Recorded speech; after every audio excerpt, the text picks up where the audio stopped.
কোরবানির দিন এই 10টি কাজ কখনোই করবেন না। যদি এই 10টি কাজ করেন তাহলে আপনার কুরবানি কবুল নাও হতে পারে। নাম্বার 1, কোরবানির আগে কোনো কিছু খেতে পারবেন না। আর সবথেকে উত্তম হলো কোরবানির গোশত সর্বপ্রথম খাওয়া। নাম্বার 2, কোরবানির আগে অর্থাৎ ঈদুল আজহার নামাজের আগে কোরবানি দিতে পারবেন না। নাম্বার 3, কসাইকে গোশত দেওয়া যাবে না, কসাইকে টাকা দেবেন। নাম্বার 4, ভাগে কোরবানি করলে আনুমানিকভাবে কোরবানির গোশত ভাগ করা যাবে না। নাম্বার 5, একটা পশুর সামনে অন্য একটা পশুকে জবাই করা যাবে না।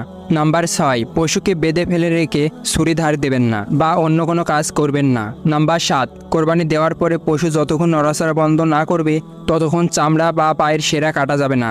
নাম্বার 8, কোরবানির গোশতকে কাফের বা মুশরিককে দেওয়া যাবে না। নাম্বার 9, কোরবানির মাংস বা হাড্ডি বিক্রি করা যাবে না। নাম্বার 10, কোরবানির দিন কোরবানির নিয়তে হাঁস মুরগি জবাই করে সেটি কোরবানি দেওয়া যাবে না। হে আল্লাহ, আমাদের সকলের কোরবানিকে কবুল করে নিয়েন। সবাই কমেন্টে একবার লিখি আমিন।